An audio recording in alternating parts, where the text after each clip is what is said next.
खांडवा गांव में 7 बजने को थे और हर शाम की तरह आज भी चारों ओर घंटे की आवाज गूंज रही थी। 7 बजने वाले हैं, अपने अपने घरों की तरफ बढ़ते रहें। 7 बजने वाले हैं, अपने अपने घरों की तरफ बढ़ते रहें।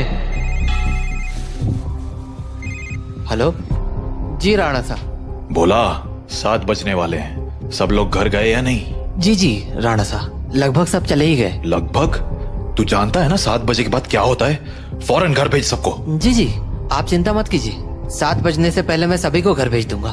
ठीक है, तू भी जल्द घर चले जा। जी राणा साहब, कल मिलते हैं। देव। हाँ पापा। 7 बजने वाले हैं, जाओ जाके सारे खिड़की दरवाजे बंद कर दो। हाँ पापा। 7 बजने वाला है, अपने अपने घरों की तरफ बढ़ते रहो। हे चढ़ोले सब, दुकान बंद हो गई अब।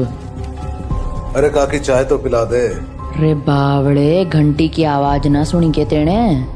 7 बजन को है, जल्दी से घर निकल वरना। अरे बुढ़िया तू बहुत सोचती है, ये सब बस फालतू की बातें हैं, इतना दिमाग मत लगाया कर। बब्बन बेटे, थारे से बहस करने का समय ना है हमारे पास। बेहतर होगा कि 7 बजने से पहले तू अपने घर पहुंच जा, क्योंकि अगर रास्ते में वो मिल गए ना तो दोबारा यहाँ मत आइयो, क्योंकि मैं दरवाजा ना खोलूंगी, समझ गया? जा यहाँ से अब। हाँ जाता हूँ। हाँ बोलो राणा सा।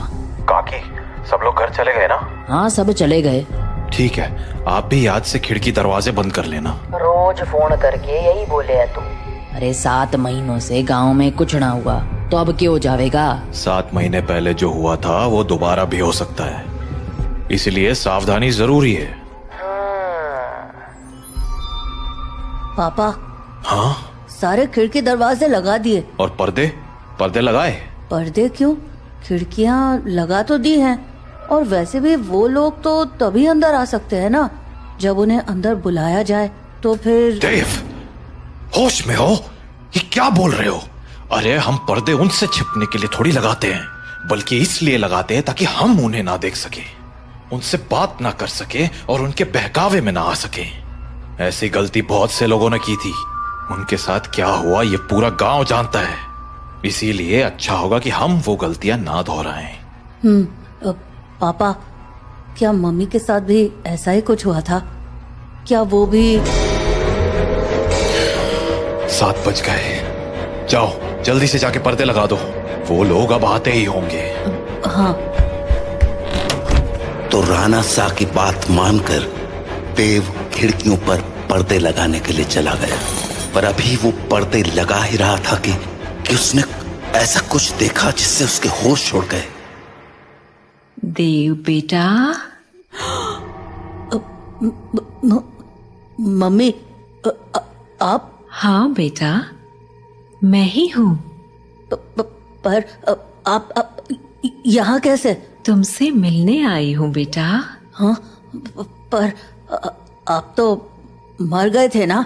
नहीं तो, देखो मुझे, मैं तो जिंदा हूँ। लेकिन पापा ने तो बोला आप मर चुके हो। फिर? तुम्हारे पापा झूठ बोल रहे हैं बेटा।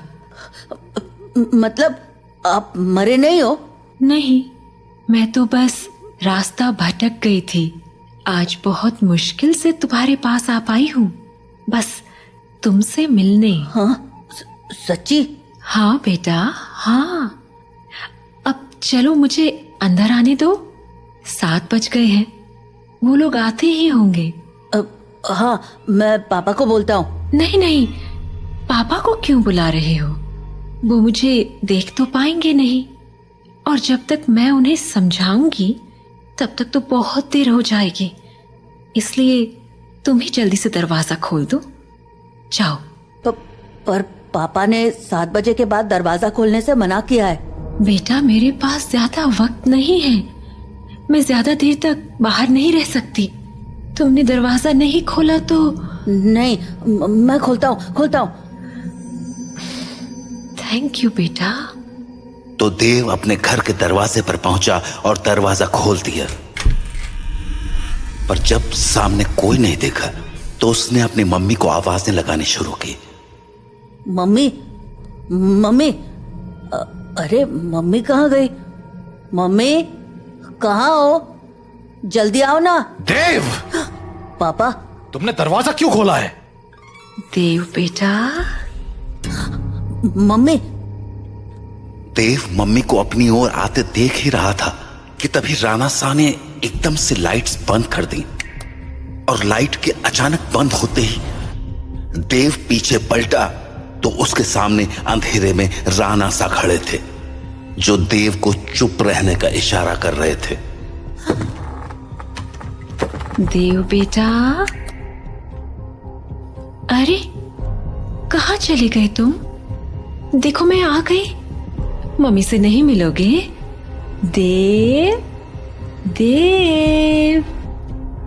नंदिनी देव को आवाज लगा रही थी पर वो वहां था ही नहीं, क्योंकि राणा शाह ने उसे बगल वाले कमरे में छिपाकर दरवाजा बंद कर दिया था। पापा बाहर मम्मी थी और देव शांत हो जाओ, मैंने कहा था ना तुम्हारी मम्मी मर चुकी है। पर पापा उन्होंने बोला वो जिंदा है और देव बेटा, तुम अंदर हो ना? दरवाजा नहीं खोलोगे? तुम्हारी मम्मी आ गई। दरवाजा खोलो बेटा। पापा। कोई आवाज मत करो। लेकिन पापा, मुझे मम्मी से मिलना है। तुम्हें अगर सच में लगता है कि वो तुम्हारी मम्मी है तो उनसे कल सुबह मिल लेना, ठीक है? पर अभी के लिए शांत हो जाओ। राणा साह, ओ राणा साह, अरे मिलने दो ना मुझे देव से। कब तक झूठ बोलोगे उससे कि मैं मर चुकी हूं? राणा साह, आप सुन रहे हो ना? पापा। बेटा बिल्कुल भी ध्यान मत दो और आंख बंद करके सो जाओ। पर पापा, मम्मी ये क्या बोल रही है? शांत रहो देव, कल सुबह मैं तुम्हें सब समझा दूंगा, पर अभी के लिए चुपचाप आंखें बंद करो और सो जाओ। तो देव अपने पापा के कंधे पर सर रखकर सो गया और जब सुबह हुई तो राणा शाह देव को आवाज लगाते हुए बोले, देव उठ जाओ, सुबह हो गई है। हाँ, सुबह हो गई तो मम्मी से मिल सकते हैं ना अब? आओ मेरे साथ, तुम्हें तुम्हारी मम्मी से मिलाता हूं। लेकिन जैसे ही दोनों कमरे के बाहर आए वहां कोई नहीं था। हाँ, मम्मी कहाँ गई? मैंने कहा था ना कि वो तुम्हारी मम्मी नहीं थी। पापा, वो मम्मी जैसे ही बात कर रही थी। बेटा मैंने समझाया था ना तुम्हें, पर्दे लगाने के पीछे की सबसे बड़ी वजह यही है कि हम उन्हें देख ना पाए, उनकी बातों में ना आ पाए, जैसे कल तुम आ गए। पर वो बोल रही थी कि वो मरी नहीं है, जिंदा है। अगर वो मर गई है तो यहाँ कैसे आ गई? एक काम करो, मेरे साथ आओ। हाँ? कहाँ पापा? बस चलो मेरे साथ, तुम्हें कुछ दिखाना है। तो उसके बाद वो दोनों गांव के लगभग बाहर चले आए और वहां पहुंचते ही देव बोला, पापा हम लोग यहाँ क्यों चले आए?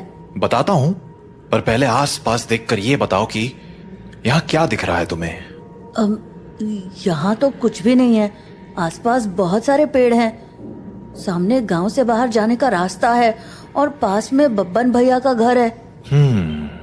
तुम्हें कहीं पर कोई बस दिख रही है क्या? हाँ, वो उस तरफ एक पुरानी सी बस है। क्यों? बेटा ये वही जगह है जहां तुम्हारी मम्मी की मौत हुई थी। हाँ, उस दिन हमें शहर से लौटने में देरी हो गई थी और गांव पहुंचते पहुंचते सुबह के 4 बज गए। सूरज निकलने में थोड़ा वक्त था तो गांव के सभी घरों की खिड़की दरवाजे बंद ही थे, इसीलिए सुबह होने तक हमारे पास झाड़ियों में छिपे रहने के अलावा कोई चारा नहीं था। हम लोग एक झाड़ के पीछे छिपे ही थे कि मैंने तुम्हारी मम्मी की एक आवाज सुनी। नंदिनी, क्या हुआ? राणा साहब, उन्होंने हमें देख लिया है, हमें कहीं और जाना पड़ेगा। हाँ, पर कहाँ? आसपास कोई घर है? घर तो है, पर मुझे नहीं लगता कि अभी कोई दरवाजा खोलेगा। तो अब क्या करें? वहाँ एक पुरानी सी बस है, हम उसमें जाकर छिप सकते हैं। हाँ ठीक है, चलो। तो हम दोनों फटाफट उस बस के पास पहुंच गए। पर फिर क्या हुआ? मैं तो बस के अंदर चला गया, पर तुम्हारी मम्मी मेरे पीछे नहीं आ पाई, क्योंकि वो बाहर खड़े होकर किसी से बात करने लगी। क्या हुआ बेटा, क्यों रो रहे हो? आंटी, मुझे बहुत डर लग रहा है। मैं बाहर छूट गई हूँ। मेरा घर बहुत दूर है। अरे बेटा रो मत, एक काम करो, मेरे पास आओ, हम लोग इस बस में छिप जाएंगे, फिर वो लोग हमें नहीं ढूंढ पाएंगे। सच में आंटी? कोई नहीं ढूंढ पाएगा? हाँ हाँ पक्का, कोई नहीं ढूंढ पाएगा, आ जाओ। थैंक यू आंटी, पर मैंने तो आपको ढूंढ लिया। हाँ?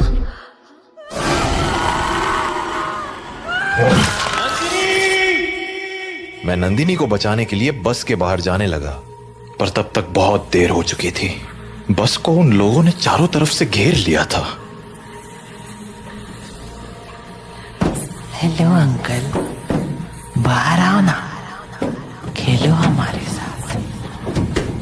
और शायद मुझे देखकर हंसे जा रहे थे। हेलो अंकल, बाहर आओ ना, खेलो हमारे साथ। उन आवाजों को सुन मैं इतना घबरा गया कि अपनी जगह से हिल भी ना पाया। पर थोड़ी ही देर बाद वो आवाजें आनी बंद हो गईं और गांव के लोगों की आवाज सुनाई देने लगी। मैं समझ गया था कि सुबह हो चुकी थी, तो मैं बस के बाहर निकलकर तुम्हारी मम्मी को आवाज लगाने लगा।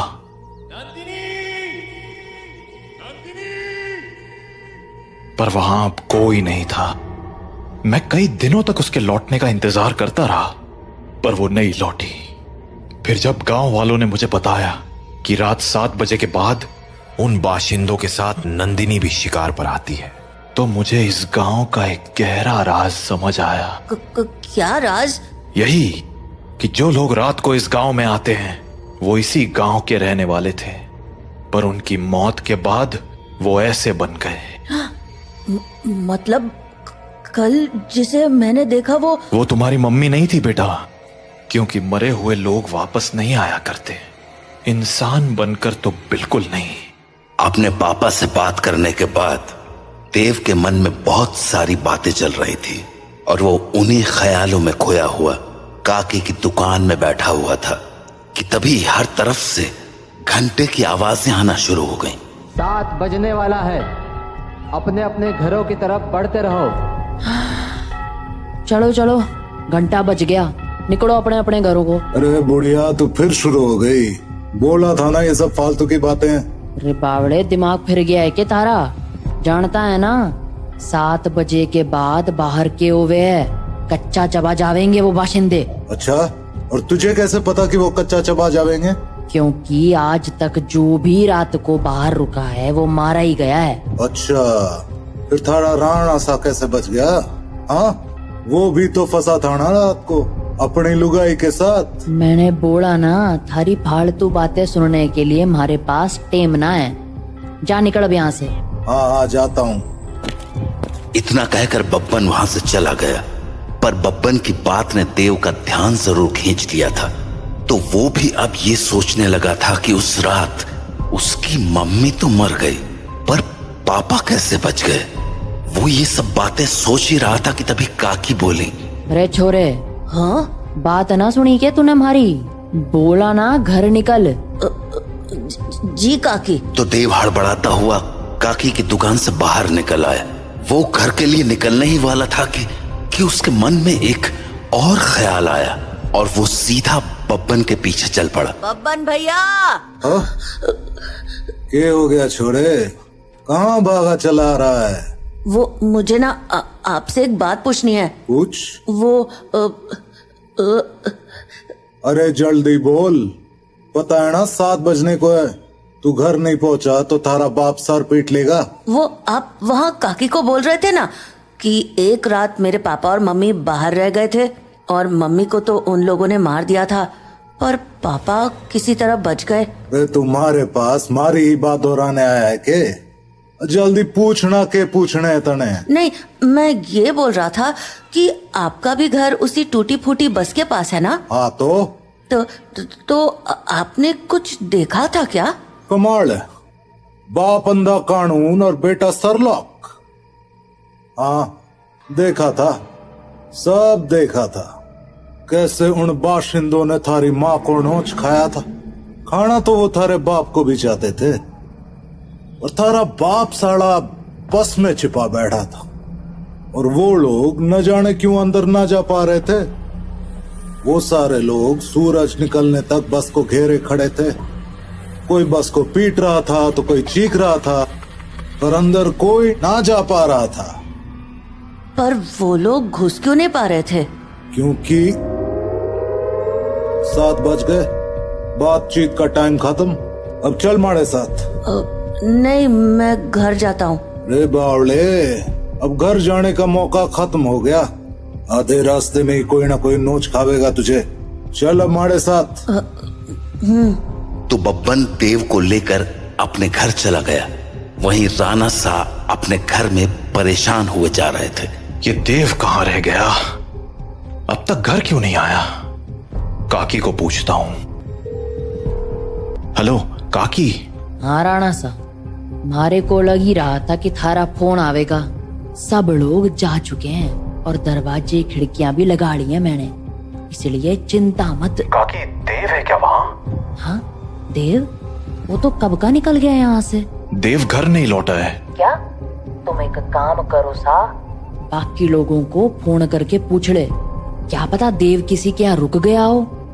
ठीक है। जहाँ राणा सा देव को हर जगह ढूंढे जा रहे थे, वहीं देव बब्बन के साथ उसके घर चला आया था। तो अभी वो दोनों साथ में बैठे ही थे कि देव को बाहर से एक जानी पहचानी आवाज सुनाई पड़ी। बब्बन, ओ बब्बन, देख मैं आ गई।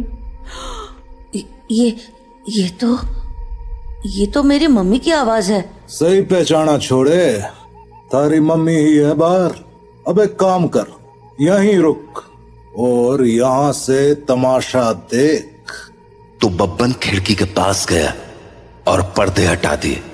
हाँ छोरी, बुला रही थी ना मने, ले देख मैं आ गया। कितना इंतजार कराता है तू। इंतजार? अरे अभी तो आई तू। मैं तो रोज ही आती हूँ, तू मुझसे कभी मिलता ही नहीं। अरे थारे से तो रोज बात करूँ हूँ मैं। हाँ, पर मिलने का मतलब बस बात करना थोड़ी होता है, करीब भी तो आना होता है ना। अच्छा, मारे करीब आना साथा ने। और नहीं तो क्या, खोल ना दरवाजा। कमाल है छोरी, तू भी अपने राणा सा को इतनी जल्दी भूल गई। जो राणा सा देखेंगे नहीं, वो उन्हें पता कैसे चलेगा। कमाल है तू भी। वैसे थारे बेटे का क्या, वो तो देख सके है ना। ओफो बब्बन, तू भी ये क्या बातें करने लगा। हम दोनों के बीच में किसी दूसरे का क्या काम। जाना, दरवाजा खोल देना, मुझे तेरे से अच्छे से मिलना है। अच्छा चल ठीक है, खोल ही देता हूँ दरवाजा अब। तो बब्बन दरवाजा खोलने जा ही रहा था कि देव बोला, बब्बन भैया दरवाजा मत खोलना, वो मेरी मम्मी नहीं है। अरे यो बात तो मने भी पता है, यो थारी माँ तो अब बिल्कुल ना रही। अरे बब्बन भैया, मैं सच कह रहा हूँ, वो इंसान नहीं है। वो इंसान है या नहीं, ये तुझे अभी पता चल जाएगा, तू बस देखता जा। तो इतना कहकर बब्बन ने दरवाजा खोल दिया और सामने खड़ी नंदिनी से बोला, हाँ छोरी, मिलना था ना तने मारे से, आजा अंदर आजा। बब्बन की बात सुनकर देव के तो होश ही उड़ गए, पर तभी कुछ अजीब हुआ। उसने देखा कि उसकी मम्मी दरवाजे पर तो खड़ी थी, पर दरवाजे से अंदर नहीं आ रही थी। क्या हो गया, रुक क्यों गई, आजा अंदर। नंदिनी कुछ देर तो वैसे ही खड़ी रही, पर फिर बोले, तू बाहर क्यों नहीं आ जाता बब्बन, मैं तुमसे यहीं मिल लूंगी। अरे अभी तो अंदर बुलाने को कह रही थी, अब बाहर बुला रही। देख छोरी, आना तो तुझे ही पड़ेगा, अब सोच ले। तू भी ना बब्बन, कितना इंतजार कराएगा, आ जाना बाहर। नंदिनी के जवाबों को सुनकर देव के मन में बहुत सारे सवाल उठने लगे थे, जैसे कि उसकी मम्मी घर के अंदर क्यों नहीं आ रही थी, और वो बार बार बब्बन को बाहर आने को क्यों कह रही थी। देव धीरे धीरे बब्बन के पास पहुंच गया, पर इससे पहले कि वो बब्बन से कुछ पूछता, उसे नंदिनी ने देख लिया और वो बोली, अरे बेटा देव, तुम भी यहाँ हो? आओ ना, मम्मी से नहीं मिलोगे? कल हम मिल नहीं पाए थे ना? आ जाओ, आज मिलते हैं। देखो, बाहर तुम्हारे साथ खेलने के लिए इतने सारे बच्चे भी हैं। हम खूब मजे करेंगे। आ जाओ बेटा। नंदिनी और उसके साथ उन बच्चों की टोली को देखकर देव को डर तो बहुत लगा, पर उसने नंदिनी की बातों पर ध्यान न देते हुए बब्बन से पूछा, बब्बन भैया, दरवाजा तो खुला है और आपने मम्मी को अंदर आने को भी बोल दिया है, फिर वो अंदर क्यों नहीं आ रही हैं? और ये बच्चे भी बाहर ही खड़े हैं, क्यों? समझदार लगे तू, सही सवाल पूछना जाने। हाँ, मतलब यो कि जिस रात मैंने थारी माँ को मरते हुए देखा, उस रात मैं भी यही सोच रहा था कि आखिर इन बाशिंदों ने थारे बाप को क्यों नहीं मारा, वो बस के अंदर क्यों ना गए। तो अगली सुबह मैं बस के अंदर गया, ये देखने कि आखिर वहां ऐसा था क्या जिसने उन बाशिंदों को रोक दिया था। पहले तो मुझे कुछ समझ नहीं आया, पर फिर मुझे जवाब मिल गया। क्या जवाब? वो देख। हाँ? यो है रुद्राक्ष की माला। यही वो चीज थी जिसने थारे बाप की जान बचाई थी। बस के अंदर यही लटकी हुई थी। मुझे इसके पीछे की वजह तो ना मालूम है, पर इतना जरूर पता है कि इस रुद्राक्ष की माला को दरवाजे पे टांग दो तो ये साले चाके भी घर के अंदर नहीं घुस पाएंगे। सच में? और नहीं तो के। तो आपको पक्का पता है कि ये इसी रुद्राक्ष के कारण अंदर नहीं आते हैं? रुद्राक्ष उतार के दिखाऊं? देखेगा क्या होता है? हाँ? नहीं नहीं नहीं। छोरे, ये कोई पहली बार नहीं कराया मैंने। सारी जांच करने के बाद ही अपने दरवाजे पे टांगा है इस रुद्राक्ष को, समझ गया? ये ले, थारे बाप ने फोन मिला दिया। हेलो, हाँ राणा सा, हाँ हाँ, चिंता ना करो, थारा छोरा हमारे पास ही है और पूरी तरह सुरक्षित है। चलो, शुभ रात्रि।